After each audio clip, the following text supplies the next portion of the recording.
सभी को मेरी राम राम। नॉलेज अड्डा 34 में आपका स्वागत है।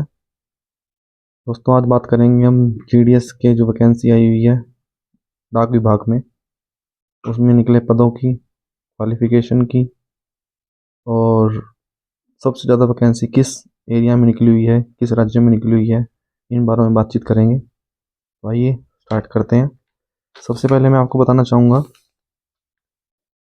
पोस्ट विभाग में जो वैकेंसियाँ निकली हैं उसमें टोटल जो वैकेंसी हैं 21,413 वैकेंसी हैं पूरे भारत में, और अलग अलग राज्य के हिसाब से ये अलग अलग वैकेंसीज हैं। इसकी जो लास्ट डेट है वो 3 मार्च 2025 तक आप इस फॉर्म को भर सकते हैं। इसके बाद एक्सटेंशन का टाइम मिलता है या नहीं मिलता, वो बात की बातें हैं।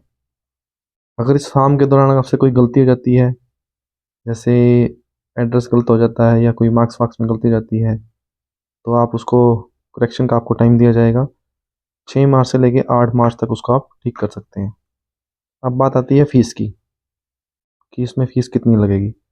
जनरल, ओबीसी और ईडब्ल्यूएस के लिए 100 रुपये का चालान होगा। एससी, एसटी और फीमेल कैंडिडेट के लिए कोई फीस नहीं होगी, सिर्फ आपको फॉर्म भरना है। अब बात आती है एज की। क्या एज क्राइटेरिया है अलग अलग कैटेगरी के हिसाब से।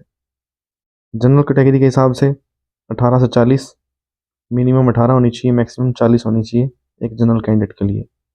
ओबीसी के लिए 3 साल की छूट होती है, मीन्स प्लस 3 हो जाएगा 43 साल तक। एससी एसटी के लिए 5 साल की छूट होती है, सेम उनके लिए क्या हो जाएगा 45 साल तक। उसके बाद बात आती है वैकेंसीज़ की।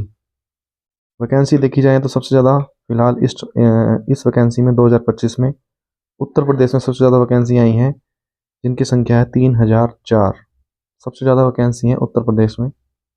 और बात की जाए हरियाणा की, तो हरियाणा में बिल्कुल बहुत कम वैकेंसी मिली है आपकी बार, 82 मीन्स 82 ओनली। इसमें जो सिलेक्शन है, इसमें कोई एग्ज़ाम नहीं होना, कोई इंटरव्यू नहीं होना।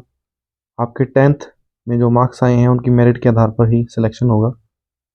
तो फॉर्म भरते समय अपने अंकों का अच्छे से सबमिशन करें, 2 बार चेक करें, फिर सुनिश्चित करें कि आपने फॉर्म अच्छे से फिल किया है, उसके बाद ही सबमिट करें।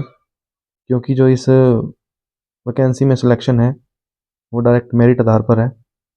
मेरिट मतलब जो बच्चे कोरोना टाइम में बहुत अच्छे मार्क्स लेकर के आए थे, उनके लिए एक बहुत सुनहरा अवसर है ये, छोटी सी उम्र में नौकरी प्राप्त करने का। और जिनके 100% मार्क्स हैं या 90 अबोव हैं, वो तो कहीं भी फॉर्म भरें, उनको कोई इस चीज़ से फ़र्क नहीं पड़ेगा। हरियाणा का भी भर सकते हैं, अपने आसपास का भर सकते हैं, क्योंकि उन्हें मेरिट में बहुत जल्दी सहायता मिलेगी ऊपर आने में। तो जो बच्चे नीचे रह जाते हैं, जो 90 से वो नीचे हैं और 80 के बीच में आते हैं या 60 टू 90 के बीच में आते हैं, उनके लिए परामर्श है कि वो कोशिश करें, जिस जोन में या जिस प्रदेश में, जिस राज्य में सबसे ज़्यादा वैकेंसीज हैं वहीं का फॉर्म भरें, और पहले अच्छे से चेक कर लें कि कहाँ, कौन से ज़िले में, कौन से राज्य में सबसे ज़्यादा वैकेंसीज हैं, उसके बाद ही फॉर्म भरना सुनिश्चित करें। अब बात आती है कि इसमें सिलेक्शन प्रोसीजर क्या होता है। जैसा कि मैंने आपको बता दिया है, आप जैसे फॉर्म भरेंगे, मेरिट लिस्ट लगेगी, आपका नंबर पड़ता है तो आपका लिस्ट में नाम आ जाएगा। सबसे पहले आपके डॉक्यूमेंट वेरीफाई होंगे।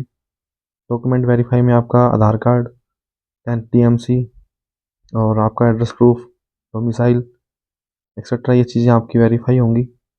उसके बाद आपको अपॉइंटमेंट के लिए, जहाँ जिस राज्य का, जिस ज़िले का आपने फॉर्म फिल किया हुआ है, वहाँ जिस गांव में या जिस जगह पर आपको वैकेंसी मिली है, वहाँ आपको अपॉइंटमेंट लेटर दे दिया जाएगा। वहाँ जाकर आप अपॉइंटमेंट लेंगे। और इस वैकेंसी में एक फ़ायदा और भी है।